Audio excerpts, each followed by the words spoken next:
Hello and welcome to the channel. My name is CF Claire and we're going to do another sort of different style video today. We're going to see how much we can brainstorm for a completely new story in 25 minutes.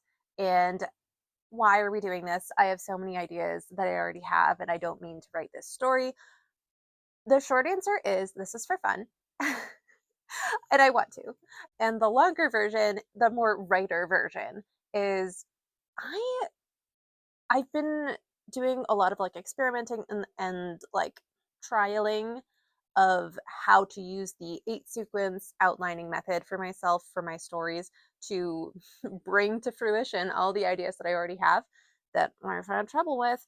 And so I thought, why not test out my theories of like how to fully flesh out a story by using totally new stuff that I'm not attached to? So we're going to do that. And I'm just using 25 minutes as like an arbitrary time amount because I am using the HB90 planning system. And I guess that's like a Pomodoro focus technique, whatever. Basically, it's just fun. How are we possibly going to do anything worthwhile in 25 minutes? We're randomly rolling a lot of stuff from some various lists that I compiled from resources on the internet, which I am hopefully I saved where those came from and I'll be able to find them so that those will be in the description and you can see as well. So you could do it too if you wanted. So let's talk order of operations. I'm going to put on the screen what we're doing and I'll have a link in the description so that you could download it too, whatever you want. First, we're going to roll for the main genre. We're going to roll for the subgenre. We're going to roll for the setting and we're going to roll for the theme. And this is for fun and it's my thing. So if I don't like something, I am going to roll again. And also, no matter what the genre is, I don't think I'm capable of writing something that does not have romance. So, whatever. Then after that, we're going to roll for the protagonist's comfortable lie that they believe at the beginning of the story. We're going to roll for their goal, then their motive, then the stakes, then their archetypal character arc, which I'm going to have a link in the description to KM Weiland's YouTube channel, but that comes from her book, Writing Archetypal Character Arcs. I'll put it on the screen. Highly recommend. Really fun, cool book. Then we're going to roll for protagonist's sex, age, and species, because I like to write fantasy. I think that's fun. Then we're going to roll for protagonist's 5 core values in descending importance, their 3 positive and 3 negative traits, their Myers-Briggs personality type, and 3 personality quirks. Then we're going to roll for the opponent. And I've tested this out twice, and that's as far as I can get in 25 minutes usually. Then we are going to take that stuff and we're going to brainstorm 3 possible premises and choose a favorite, and then 3 possible log lines and choose a favorite. And then we're going to fill out the main action and main change for the 8 sequences of that log line, which is the true purpose of what this is all for. I want to see if I am right about what I think. So let's jump in. I printed out the form for how to lay all this stuff out that I came up with, and there'll be a link in the description for that too. So I'm going to be filling it out on paper as we go to keep it fast, but I'll put on the side of the screen so that you can see easier like where we are, what we're doing. Great, we're going to change camera angles so you guys can see the timer and the number generator and that stuff. Now, importantly, when I'm rolling for genre, which is the first thing, I'm going to be using genre as John Truby talks about it in the Anatomy of Genre, because I think that's super fun, and I do not have all of the genres that he has in his book because some of them I will not want to write. And like I said, anything may turn into a romance, no matter what we do. So we're going to roll out of 8. Fantasy. And our subgenre, detective. Wow, sounds a lot like the middle grade fantasy detective story that I'm writing right now. I might change that. So the next thing's setting. That's out of 97. Monolith structure. A monolithic black structure with mysterious powers. What the hell? All right, we're gonna put it, but I'm gonna roll again just for something else. Now that I'm thinking about it though, like, that does make me think a lot of like, oh god, I'm gonna butcher this, Archetype, like literal, real historical structures, or like the Stonehenge things like that. So maybe there is something like actually pretty fun. That could be wicked cool. Oh my god, a detective story around there. Actually, that's neat. We are gonna roll just to see another option. Goblin Kingdom. That's super fun. A mischievous kingdom ruled by cunning goblin royalty. Okay, we're gonna put that too. We're gonna just like think on it. That's fine. Theme. Let's roll for theme. Unselfishness. That doesn't grab me right off the bat, so let's go again. Alienation. That's fun. That's super fun when combined with like the monolith structure and like things happening in a goblin kingdom. Like, I don't know, that's interesting. So let's go again just to see. Conspiracy. Ooh, we're getting some... Okay, this is fun. I love that there's like this detective element to it. Conspiracy, alienation. Okay. Comfortable lie. Let's get into our protagonist. There's a reason why I'm starting with like the most core part before like I'm getting into like who is this person, because the lie they believe at the beginning of the story is what the whole fucking thing is about, right? Like, what are they gonna learn? What do they need to learn? That's the plot, essentially. These are very, very, very, very broad. So they're the kind of thing we can tweak and fine tune. Comfortable lie is that I'm unloved or unlovable. So then the uncomfortable truth that they need to learn is that I am loved or I am lovable. So somehow the things that go on in this story should support that journey. What if the protagonist was like the Goblin King? That'd be cute. And he like, I don't know. Why would a Goblin King not feel loved? Why not? Who doesn't love a Goblin King? What's going on? We're not there yet. Let's find out what the goal is. Supporting oneself financially. I do not love that. End a feud. That's fun. I do actually really like that, but we're gonna go again. Make amends with someone. That kind of goes hand in hand, but maybe that's like a more personal version of it. I like the way that that goes with like the unselfishness, the alienation, the conspiracy, like you have to make amends, you gotta end some sort of feud, and this feeling of like I'm unloved, unlovable. I think that all like ties in together. I don't think we're gonna do the financially supporting oneself one. Let's find out the motive. Now, this is where I ran into some trouble in my like test runs, because sometimes the motive, the goal, and the stakes completely clash. So we're gonna see what's going on with those. So the motive is them being in pursuit of the meaning of life, or in order to find the meaning in life. That's pretty meta. That definitely gives vibes of like jaded, immortal being trying to find meaning in life. Maybe like an old wrong that they did or was done to them or that they witnessed, and they're like, I don't know, maybe like the meaning of life is like owning your actions. I don't know. I actually don't hate that though. That definitely goes with the fantasy vibe. I definitely like the in pursuit of like finding meaning in life over the meaning of life, for sure. But we're gonna go again. Because of a debt they owe. That would be the motive. We'll write it down. I don't know. So let's see how this gels with the stakes. So what's at risk if they fail to achieve this goal? A natural or fantastical disaster. Interesting. Probably related to the monolith somehow, right? I definitely prefer the fantastical disaster. That seems much funner. But here's what I don't like about that. That's not very personal. That's like worldwide stakes. So like, why do they specifically care about that? We need something a little bit closer. So let's just go again and see what we get. Justice. That goes very well with detective. I will say that. We want the truth. We want justice. We need an eye for an eye. I like that a lot. Archetypal character arc. What kind of arc do we want our protagonist to be going on? If you're not familiar with archetypal character arcs, which I think a lot of people are not, they were like life-changing for me. Whoa. Sage. Very fucking rad. So this is from K.M. Weiland's book, Writing Archetypal Character Arcs.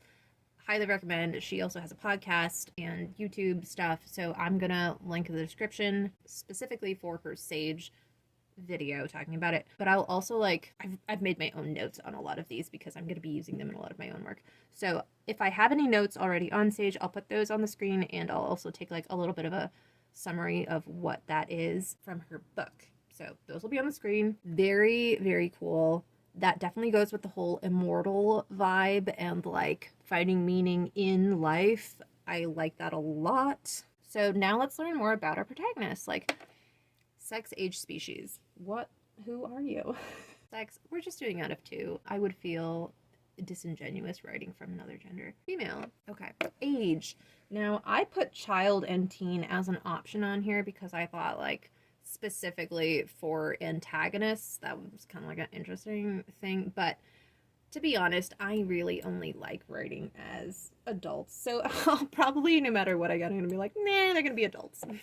Seniors. I think what we're going to say is we're going to say that they are adult looking in this whole like fantastical realm, but like senior in the sense that they have been alive for a long time. We're going with this like immortal vibe. So adult presenting. Species. I'm so curious. Vampire. I'm not like super into vampires. So why did I put it as an option? That's a good question. Mind your own business. I don't know. What about, okay, shifter. Yes, but like I'm writing shifters right now, so like we're gonna go again. Human. That's so boring. Fae. Yeah, we're gonna go with Fae. Maybe vampire Fae. Who knows? We're not married to that, but I think I'm more interested in the Fae. And I think that's a fun thing to go with this like what are they doing in a goblin kingdom? What's this conspiracy? What's this alienation? Like unselfishness? That seems very interesting. Like Fae are not normally known to be like, oh, I'm not selfish. 5 core values. I so appreciate people who put together lists like this so I can do things like this. Okay, their highest value of what it means to live a good life is fascination. I don't know.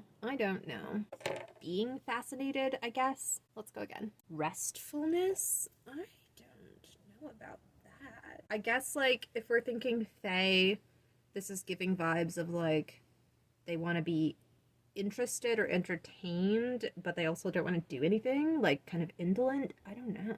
Or, like, don't bother me. Like, restfulness. I don't want to be bugged. Efficiency. Nothing wrong with that. That's fine.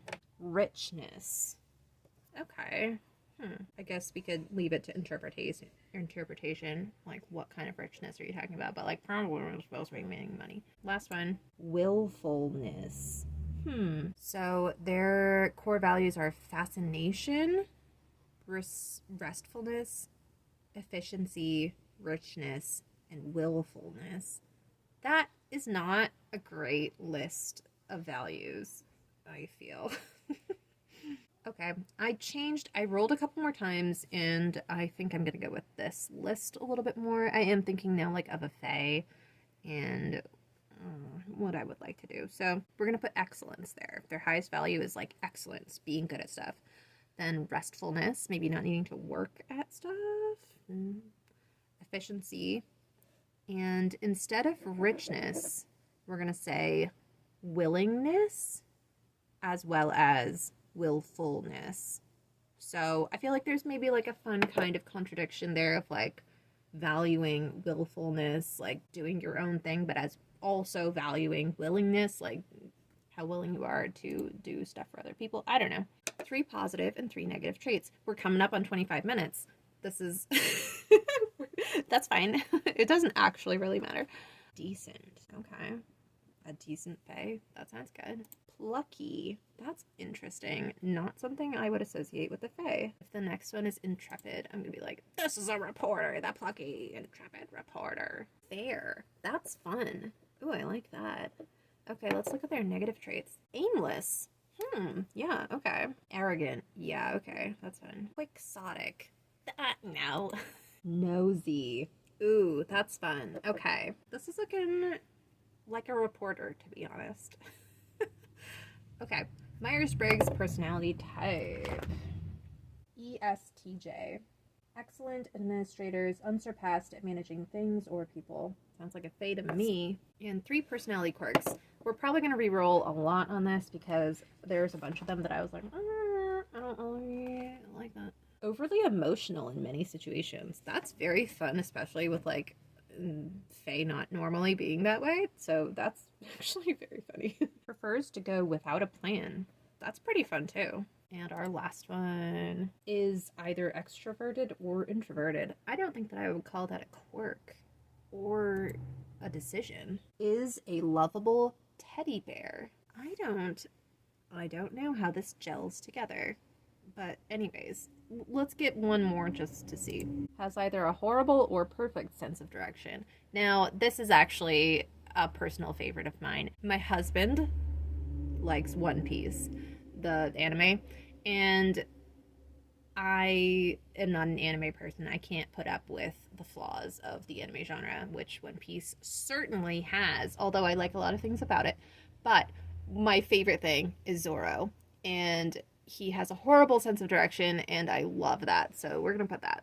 Okay, so that's our protagonist, and that's what they want. Now let's look at our opponent, who is going to challenge them and force them to confront this comfortable lie and change and accept the truth, which this seems like a romance thing, honestly. So probably whoever this opponent is our love interest, because you know what I said, I'm gonna make it a romance. So here we are, we're making it a romance. We're pausing things because I just want to read from the anatomy of story the definition that we're going with as when we're going for opponent. You must see the opponent structurally in terms of his function in the story. A true opponent not only wants to prevent the hero from achieving his desire, but is competing with the hero for the same goal. Notice that this way of defining the opponent organically links this step to your hero's desire.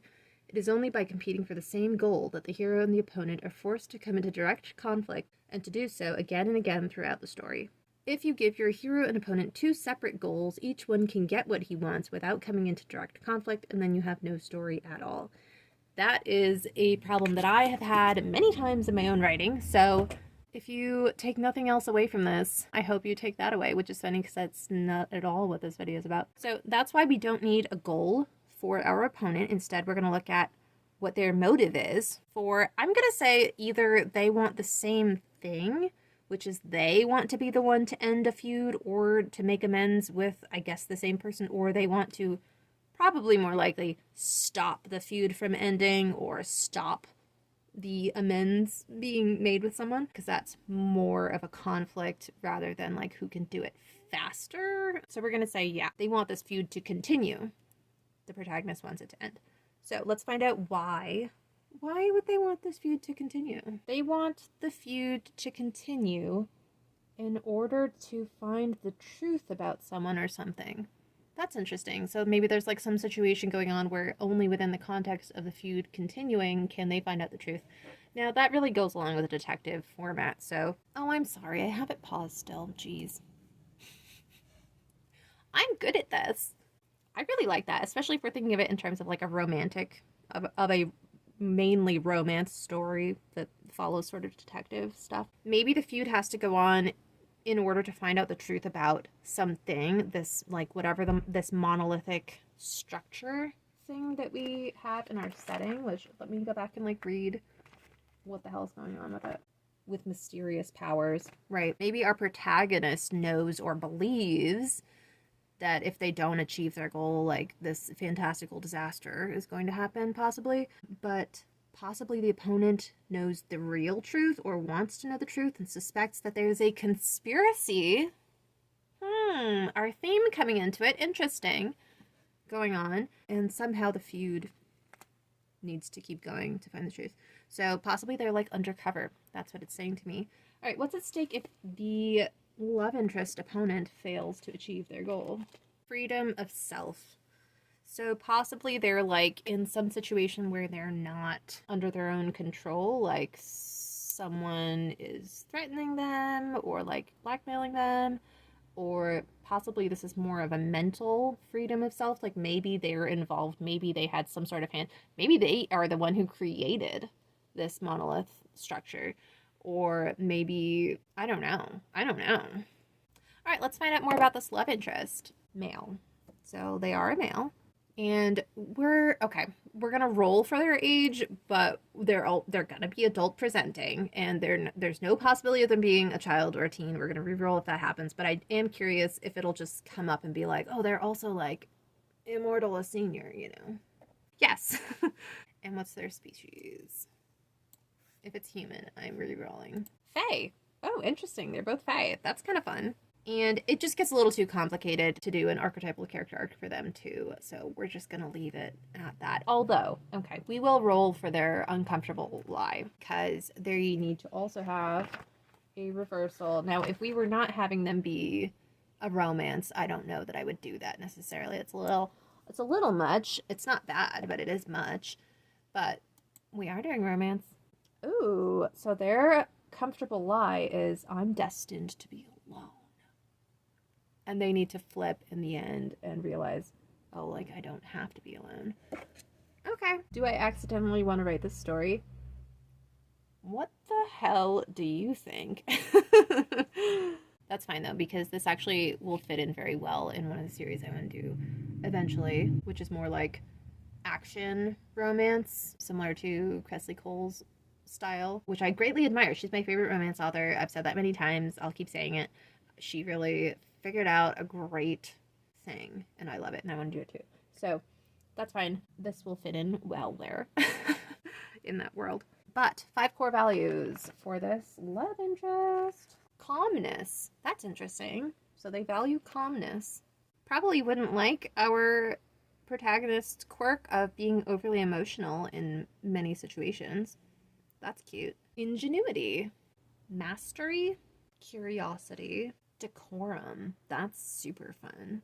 Okay, so our love interest values calmness, ingenuity, mastery, curiosity, and decorum. And our protagonist values excellence, sort of mastery, restfulness, efficiency, willingness, and willfulness. Let's do our 3 positive and 3 negative traits for our opponent. Affectionate. Wow. Oh, that's so cute. Friendly. This is an interesting love interest opponent person. And humorous. Okay, I love them. They're great. And, okay, what are their negative traits? Jealous. Ooh. Judgmental.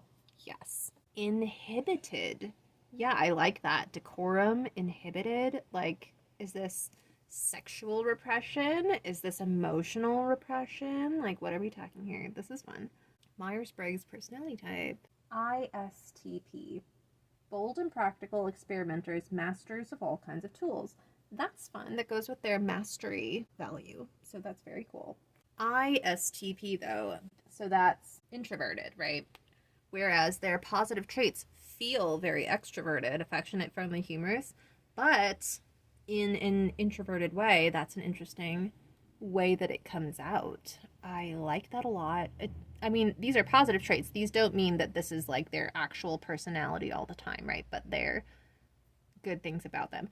I'm really liking this. I'm like imagining our protagonist as this bold, plucky, unusual fae reporter detective person trying to find some sort of meaning to their life and trying to end a feud or like make amends with someone. You know what? They're probably not the detective because our love interest has this motive of finding the truth. That sounds like a detective, right? So probably he's the detective. So who the hell is she? We don't know. We still need his personality quirks. He likes to chew gum. No, we're throwing that out. Taps their fingernails on a hard surface. We're gonna throw that out too. Speaks slowly and deliberately, thinking through each word. I like that because it's also like really annoying. Spends an unreasonable amount of money on clothes. We can say that. I mean, they're fae, and that's just like a judgmental thing, right? Like our protagonist can think that for sure. It doesn't really matter how much money he does spend, but probably he does spend like ridiculous amount because probably he's like super fucking rich. Has a very unusual hairstyle or color when compared to the character's culture. I don't know about that. Walks without purpose. That doesn't feel right. Only wears knockoffs or designer clothes. That doesn't feel right either. Is bigger than the clothing they wear. No. Has over-exaggerated expressions. That is like extremely humorous, especially when paired with they speak slowly and deliberately. But I feel like it doesn't really go with them being inhibited. That would be very funny, but we're gonna go again. Doesn't like change. It's classic, that's fine. It's not really a quirk. I feel like if I knew the world better, I'd be like, doesn't like change of this particular thing. Maybe something like doesn't like slang. let's say that, doesn't like slang. So obviously this is taking longer than we hoped it would. I actually did this in 25 minutes the second time that I did it, but I don't know if it's noticeable, but I actually had to stop a couple of times to like check on my kids. They had various issues. So, and I don't know if I paused it every single time. I'm not sure. I am also talking a lot more. I'll say that. So now we're looking at our plot, and we're going to come up with 3 possible premises. Now, I am going to pause this again to read to you what I am classifying as the distinction between our premises we're coming up with and then our log lines that we're coming up with, because they are similar but very different. And so I'm going to tell you the way that I use them. And I don't know, this may not be the correct way. This is what I'm doing. So you can do whatever you want. We're going to use the premise definition from The Anatomy of Story. What is the premise? The premise is your story stated in one sentence. It is the simplest combination of character and plot and typically consists of some event that starts the action, some sense of the main character, and some sense of the outcome of the story. Some examples: for The Godfather, the youngest son of a mafia family takes revenge on the men who shot his father and becomes the new Godfather. Or Casablanca, a tough American expatriate rediscovers an old flame only to give her up so that he can fight the Nazis. So that is the premise. That's what we're coming up with right now. The log line is going to be more specific, and we'll get to that in a minute. Okay, brainstorming premises. So this is going to be a romance. It's going to be set in a fantasy world, and there's some sort of detective aspect to find the truth about something, but that is definitely not the genre. We're not going to use all of the beats that you would typically use in a detective genre story. We're going romance. So we have this monolithic structure that's going to be integral somehow. And I like the idea of it being set in a goblin kingdom. That's fun. They're both fae. I like how that worked out. There's some sort of feud. The obvious feud that comes to mind, of course, would be like a feud between goblin and fae. I don't know if I really want to do that. I also really like the idea of not getting into species, racial, whatever, and just being like, it's a enlightened world and everyone gets along fine, basically. And instead this feud is over something totally different, probably to do with this monolith structure. Like maybe there's cultural value to it for one of the cultures, and the other culture like learns something. I don't know. We don't need to figure that out. That's not something we need to figure out right now. We're just coming up with premises. I am going to just pause this and refamiliarize myself with the sage archetype, because I do really like that and I want that to be in there. Okay, this is actually very funny because I was remembering it as the Sage Arc. It's not. It's the Mage Arc. Going from Sage, which is a resting arc, she explains in the book, to Saint. So, whoops-a-daisy. Now, I took my own notes on these archetypes, and so this is like my abbreviation of what's going on for the main, what the Mage Arc is. So, the thematic fallacy for it is attachment. So, I like that with the Fae. The lie that she would believe is, my love must protect others from the difficulties of life. And the thematic lesson is transcendence. True love is transcendent and allows life to unfold. I really like that. What we have for our lie also is, I'm unloved or unlovable, and she needs to realize that she is loved or lovable. So somehow marrying the two of those together. The stakes for her are leaving behind a good world for those who will follow.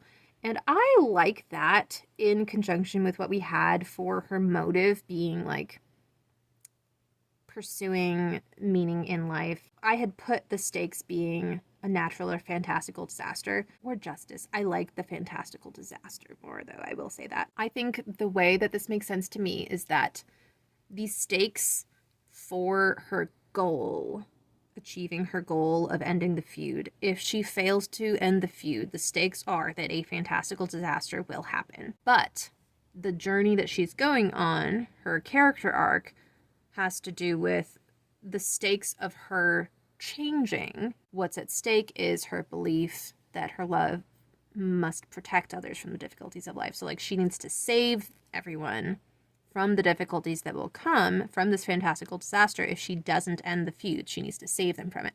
And what she needs to learn maybe is this transcendence, that true love is transcendent and allows life to unfold, like allows the natural disaster to happen despite the fact that it will cause all this trouble, because that's going to be part of the journey that people she loves have to go on.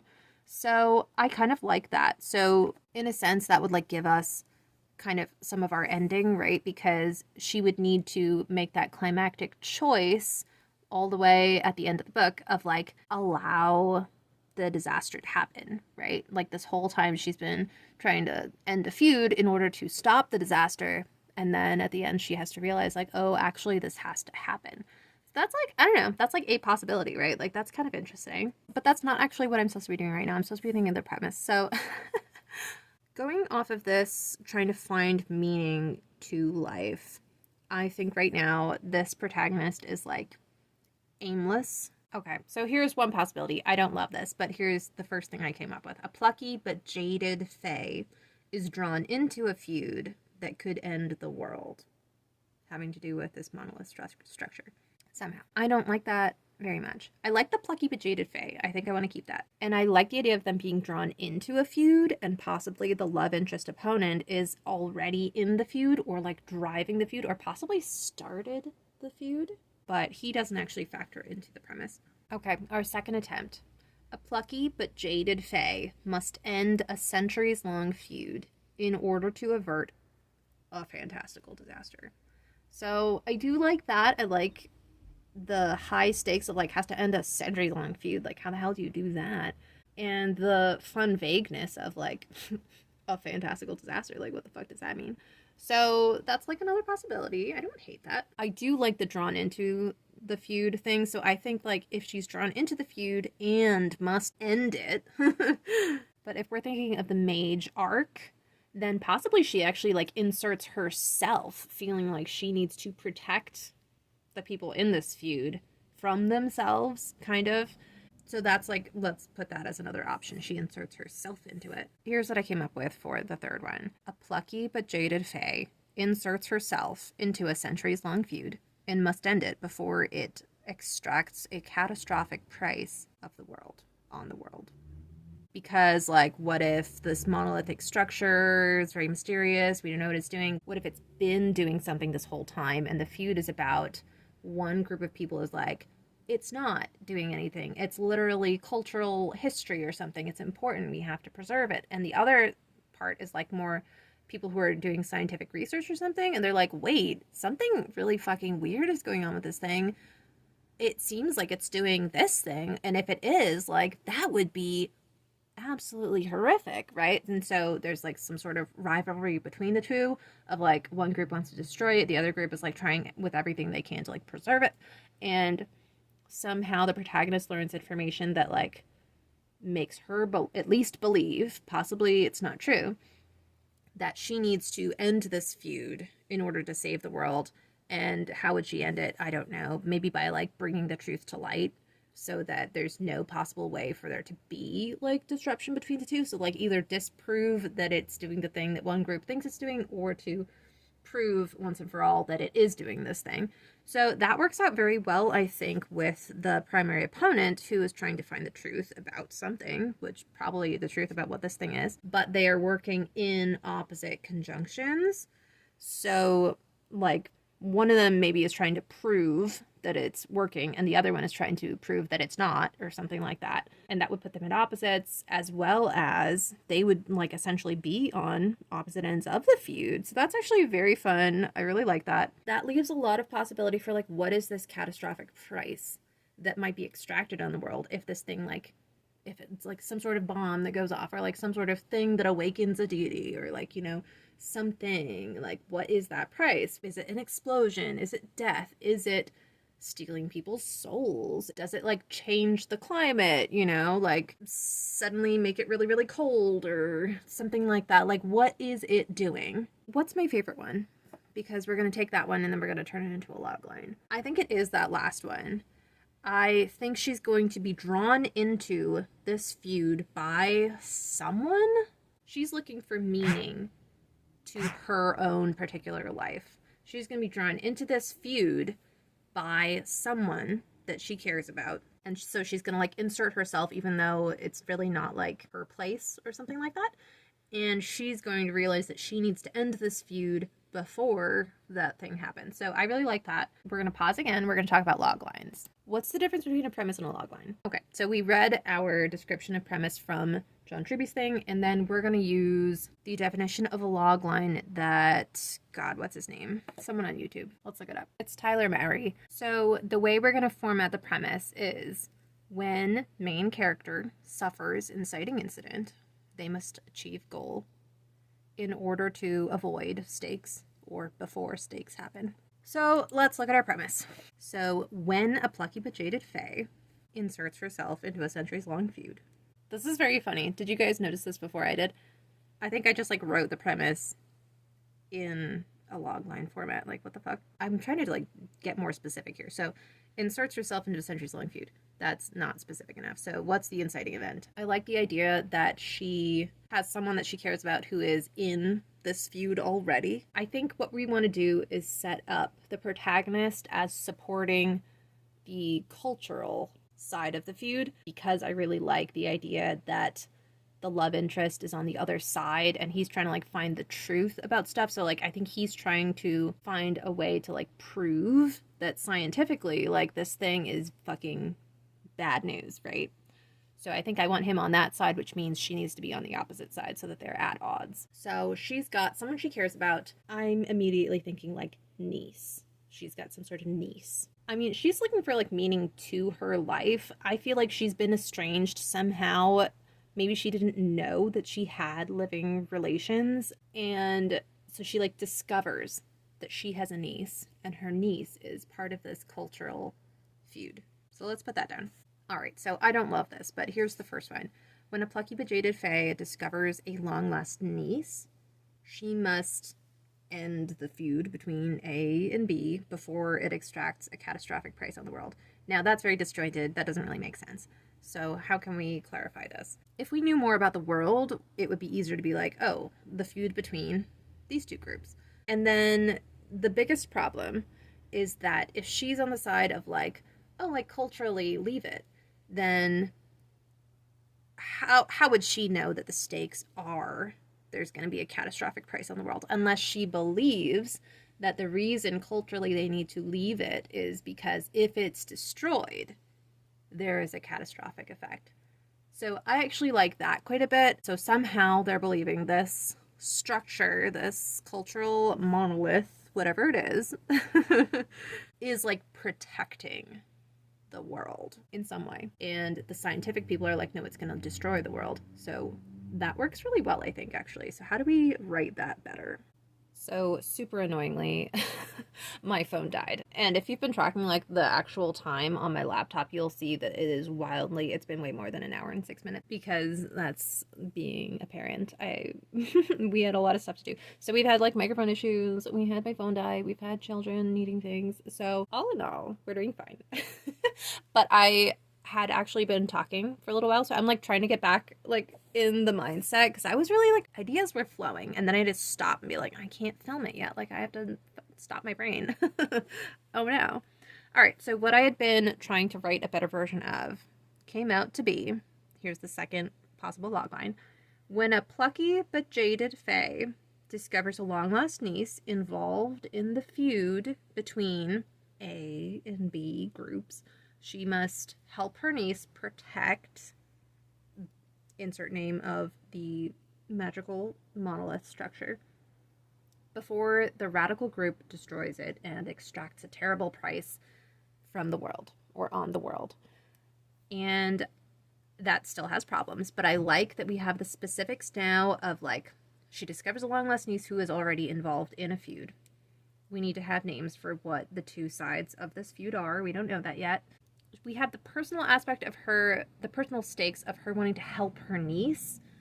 And it's also coming in with those larger world stakes of like, and if she fails, not only does she not help her niece, but like, there's a terrible price extracted on the world. Like, oh no, it's like personal and larger scale. So I like that. I like the vagueness of like, she has to protect this structure before the radical group destroys it. Because what does that mean? What does she think protecting is? Does that mean proving once and for all that, like, the cultural side of this feud was correct and this structure is like protecting the world already, and if you destroy it, that's going to be this terrible price extraction on the world? Or does it mean that she needs to kill the leaders of the other group so that they won't destroy this thing?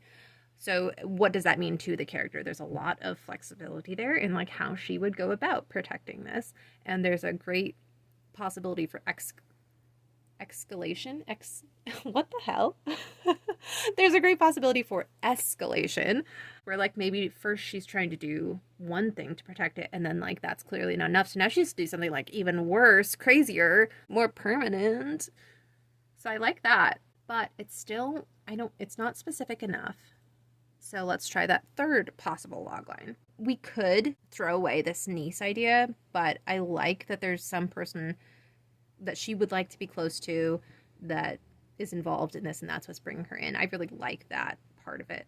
So I don't want to change that, even though it's like, what's going on with this niece? Who knows? Instead, what I want is like, what specifically is she going to do? What are the specifics of her goal? So let's see if we can get closer to that. When a plucky but jaded fae discovers a long-lost niece involved in a feud between groups A and B, she must help her niece to protect the monolith before the radical scientists destroy it, releasing the goblin god Kagathir Endic to wreak his vengeance on the world. Now, I like that. I like the specifics of what's at stake there. I like this idea that maybe this monolith is thought to be something that protects the world from this like very vengeful, or like I don't know, goblin god of war or death or something, who knows, and that when he gets out, he's going to want vengeance on the world. Like, everyone's going to be in danger, it's going to be terrible. So maybe what the one group believes is that that monolith is his prison, and that by keeping it, you're, protecting the world from his vengeance. There's some reason why you don't want that guy getting out. And the scientists are like, no, that's like a waiting chamber or something, and if you don't destroy it, he's gonna come up from like the underworld where he really is being chained, and like we can tell by the magical emanations coming from this thing that it's close to opening. It's like a fucking doorway, like something like that. So maybe you've got those opposing things going on. Yeah, I like that. We're gonna go with that. That's super fun. This is a very funny video. I forgot to start that, right? And I had another break. I had to talk to my husband on the phone. All right, we do have to wrap this up, though, because we're going to try to go to the local track, and we're going to enjoy the beautiful day. We're now at the part where I actually, created this whole thing to try to see how 8-sequence method could be broken down in terms of steps towards the protagonist's goal. So, if we know at this point, basically what's going on in the story, or at least a lot of it, and we're aware of the genres. We know we're doing romance, particularly with a subgenre of detective, which we're probably going to throw out the window, but we're having a detective element of, we need to find out more about this stuff. There's a conspiracy, like the true nature of this crazy monolith is hidden. We need to find out the truth of it. And it's going to be set in a fantasy world. So we're going to use all that stuff to come up with our sequencing. So I feel like if you don't know what the 8 sequences are, you're like, what the hell are you talking about? So very, very briefly, each sequence is about 12.5% of the book. The way that I use the 8-sequence method, not necessarily screenwriting methodology. So we're talking about the way I do it. So the first sequence is the first 12.5% of the book, which means that at the end of that, you have the inciting event playing out. So within that period. So that's the main action. So she's going to meet her estranged niece, because that's something in her life that she can't just walk away from. There's some reason why. Maybe she had no idea she had a niece. Maybe she has wanted family. There's some reason that she believes she's unloved or unlovable, and that's giving her some sort of comfort. It's a comfortable lie that she believes, because maybe if she is unlovable, then it doesn't matter that she doesn't have family, because she's unlovable anyways. And so it doesn't matter. Her family wouldn't even like her. Somehow, that's ruining her life. So she finds out she has this niece. Holy shit. what the fuck? And so suddenly she has a question of like, what's she going to do about this? Is she going to try to have a relationship with her niece, even though she believes for some reason that she's unlovable? Or is she going to, because she believes she's unlovable, like try to stay away because she can't handle that rejection? So like there's going to be some pros and cons she goes through within that second sequence. And that's going to culminate in her making a decision about what she's going to do, which is that she's going to get involved. She's going to start learning about her niece. She's going to make herself more lovable, or like somehow promote this relationship between her and her niece that she wants by helping her niece protect this monolith that is somehow in danger. So she makes a decision about that, and her goal for the story is set. So then that's the first quarter of the book. That's what happens. Now, this is a romance novel, so obviously there's a lot of other stuff going on. First, we need to have an introduction to the characters. We need to know the setting more. We need to know like what's going on in her life that she would have believed she didn't have a niece. And close to when she meets her estranged niece, we need to have a meeting with the primary opponent, which is the love interest. Maybe there's some sort of like feud argument happening where her niece and the love interest are there, and like if the love interest is super rude to her niece specifically, like that's going to be not cool to her. So somehow in that first sequence, she also meets the love interest and has a negative opinion of him. In that second sequence, we learn more about him. We probably have some chapters in his perspective from both of those sequences, but like we get to see both sides of the feud. Maybe we get some sort of idea of like why it's going on, or what is making each side see these different things, what's making each side believe the thing that they believe about it. In the third sequence, that's the beginning of the second quarter. So this is like the upside down world. This is where now she's got this sort of relationship with her niece going on that she's like trying to make work, but like it's not going very well. And she's now starting to take the first steps to achieving her plan. Now, she may or may not be familiar with this monolith thing. She may not be from this plane. I'm imagining it as a plane, like a world that has multiple planets or dimensions. She may not be familiar with this particular plane and that thing and that deity. Who knows? So she's getting used to what she's going to be doing and taking some first steps, and it's not going to be going well. In terms of her goal, what happens? I don't know. We're going to skip this. We're going to go to some of the easier ones, and we'll come back to that. By the end of the fourth sequence, that's the midpoint. So everything that she has been trying to do needs to take like a spin. We need that midpoint pivot. So maybe she's been trying to protect the monolith because of her involvement with her niece, but maybe this is where she finds some sort of evidence to make her think that actually the side that she's been fighting for might be wrong. That radical group with the scientists, with that guy that she can't stand, they might actually be right. This sucks. And she's going to try to like fight against that, like, and disprove that somehow. She doesn't want this to be true. We're going to say like she gets evidence that her niece's group might be wrong, and maybe this monolith is a gateway and not a jail after all. Because we remember one of the big themes of this book is we want it to be a conspiracy. And maybe the group that her niece is part of, maybe they actually know it is, and maybe what they really want is actually for that god to come back. Like, we got some sort of conspiracy going on here. So that's where she gets proof about that. Now, the sixth sequence needs to culminate in the inevitable thing that seems like it would happen needs to happen in some way. It doesn't need to be immediately predictable, but when you look back at it, like, this was always going to happen because the protagonist has not learned their lesson yet. So, what would she do if she can't let go of the idea that her niece is wrong? Probably this is where there'd be like a big escalation of what she's going to do in order to achieve her goal. So like maybe this is where she betrays the love interest. Like maybe she's been trying to disprove things after the fourth sequence, and in order to do that, she's like, I'm going to like infiltrate the science, the radical scientists. Maybe I'm going to like infiltrate that, or like spy on them, or somehow try to get their information and like destroy it or double check it or somehow. And she's going to need to work with him during those sequences. So one possibility is that she betrays the love interest by sabotaging his work and destroying his evidence that he's been gathering. And we would need it to be relatable, so there would need to be some sort of reason why she would believe that he's like up to some nefarious thing, or that his evidence is false or somehow going to do something bad. So there needs to be some believable reason she would do that, which we would set up in the previous sequences. That's like a possibility. I need to stop doing this and walk away, so we're going to leave that for now. This would also typically be where there's the break between the two main characters in a romance. So like, because of this stuff, their budding romance that's been going like okay is like completely over. There's no way to salvage it because like how could she possibly betray him and his life's work, and like there's no way back from that, right? But in the 7th sequence we need to find a way back from that. So by the end of it, what I like is the love interest having their realization of like, maybe this is where he finds out why she did what she did, or some new piece of information that allows him to see that the reason things went down the way they went down is not the way that he thought, and so there is a way forward, but he has to change.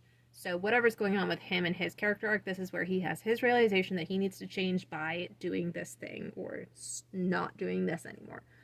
But we can't summarize things by what he's doing. We need to summarize it by what she's doing because she's the protagonist.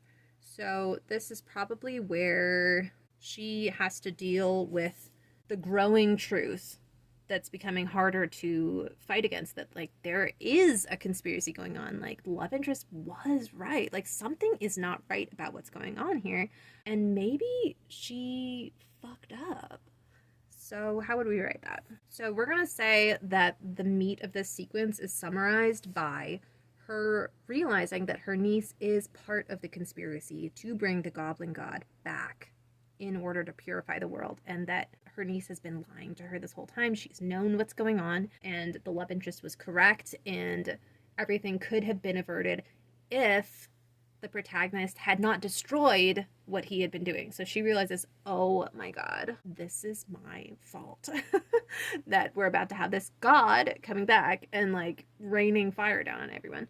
Now, this is an interesting thing because we have in our brainstorm that like she's going to be on this Mage Arc, so she's going to be learning that like true love is transcendent and it allows life to unfold. So like she's going to be caught between this desire to protect people and not let this god come back, and also allow people to deal with their mistakes because this is part of the journey because that's what this arc is about. This is not the hero's arc where you try to defeat the bad guy. So it may be that we throw this arc out the window because that may not be what we want to do. That may not be the satisfying ending we want. But it's something to think about at this stage. I had previously put like in the 8th sequence, in the climactic moment, she chooses to let the disaster happen, to let the goblin god come back. Now, we could support this by previously putting in things like, if the goblin god comes back, then like XYZ might also happen, and there may be like some hero that emerges, a prophecy, and for every evil that rises, an opposite and equal good rises. And so maybe there is something there of like, yes, let the thing happen that everyone's been trying to make happen because you can't protect people from themselves, and that it's okay because there's going to be an opposite pull of like the good rises, and some young mentor that she's been mentoring, possibly, maybe reluctantly throughout this, may rise up to fight them. That's a possibility. We don't need to have, defeat the bad guy as the ultimate thing, but that is the typical way. So it's a possibility. Okay, so I'm running out of room on the page and also time, so we're gonna leave it sort of like half-baked here, where in the 8th sequence she chooses to let the disaster happen and to let the god rise because she realizes that the meaning of her life is not to protect the world or to protect her loved ones from their mistakes, but to allow the world and her loved ones to make those mistakes that they need in order to learn and grow as people. And that's like kind of meta, I don't know. So, but that's like a possibility that would work with the Mage Arc if we want to keep that. So she would be choosing, finally, in that climactic moment between her thematic fallacy of attachment and her thematic lesson of transcendence, that true love is transcendent and allows life to unfold. That would be like the main plot, but between the romance, somehow we would incorporate that by doing that, she's also realizing that she doesn't need to maybe like be perfect in order to be loved, or she doesn't need to be loved at all. She just needs to love herself or accept herself or something like that. And that by doing that, she is lovable. I don't know. Anyways, so we don't need to fix it in an hour and a half. So we're missing 2 steps though. Those are the stakes, the pinch points, the reminders of the stake. So how do we want to handle that? They need to be about her goal. So in the second sequence, she decides that she's going to help protect the monolith. Now, in the third sequence, what we need is for it to culminate in somehow there's like a reminder of the stakes, but it's like a soft reminder. Either this has to do with a reminder of what would happen. Maybe we learn information of like what this goblin god is like and why he's been locked away. So maybe what she learns is she learns the history of why or how this structure was created. I don't love this, but we're trying to be fast. So she learns the history of how the structure was created. Then she gets evidence that her niece's group might be wrong, and maybe the monolith is actually a gateway. Maybe this history is false. The next sequence needs to end in like, it's an upping of the stake. At the end of the 6th sequence, that's when the bomb is going to go off. Like it inevitably has to. If you see like a bomb that's lit, like it's going to go off. And everything that you do, it doesn't matter because it was always going to happen this way because you haven't changed yet. So in the 5th sequence, what's that bomb that's lit that she's going to like find out? Probably she's going to find out maybe like the truth about like what the love interest is actually doing, what evidence he's trying to get. And so that would be the bomb that's lit, because when she finds that out, she has to now make a choice between like, does she believe what she just learned, that maybe her niece is wrong, or does she still stay by her niece and assume that the love interest is wrong, and she's going to be persuaded or find more evidence that goes against love interest, and then she will go against him in the 6th sequence. Okay, so this is what we're going to say.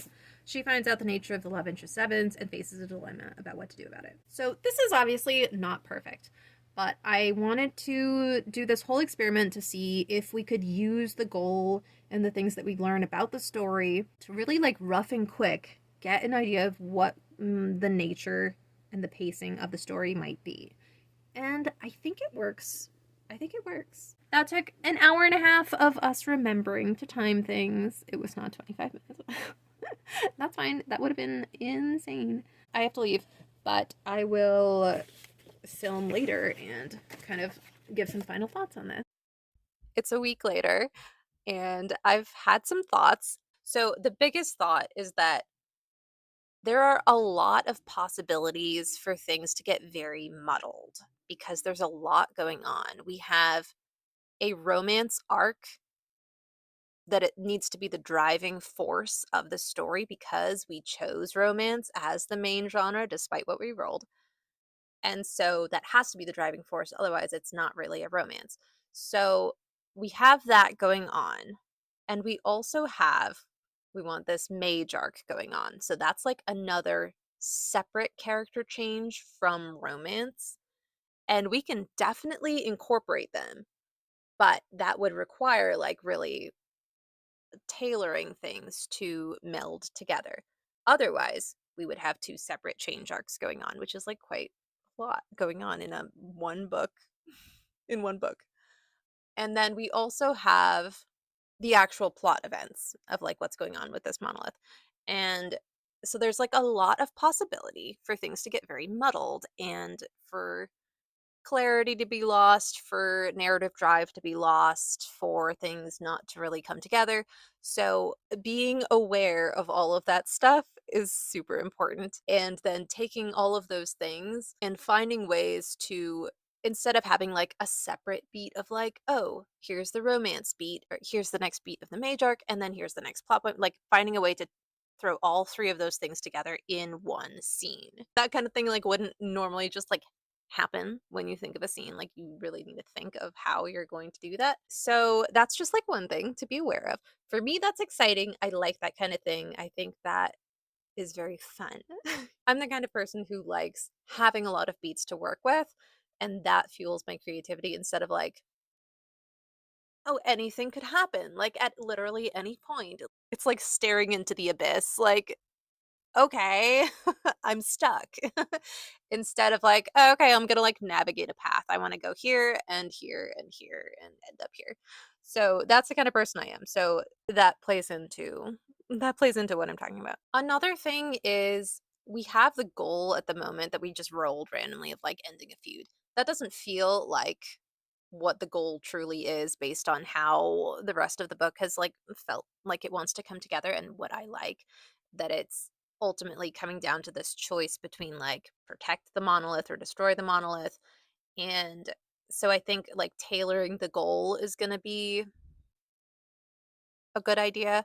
With that being said, because romance is our primary genre, we need to make sure that we have what Gwen Hayes calls the adhesion thrust, where the protagonist and the love interest have to work together throughout the course of the story, which usually becomes cemented around that 25% mark, around the door of no return. So we have to have that.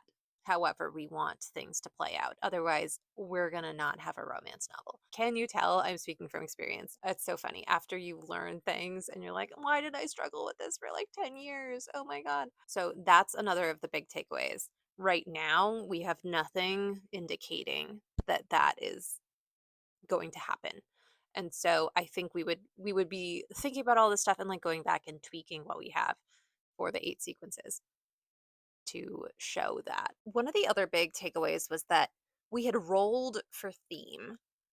And while I like the things that we rolled, I would call them more elements in the story than the theme, because for me, I'm thinking of theme in terms of the message that I want to convey through the structure of the story. And I don't want to convey a message about conspiracies or about alienation or unselfishness. And those are just like obviously the random things we rolled.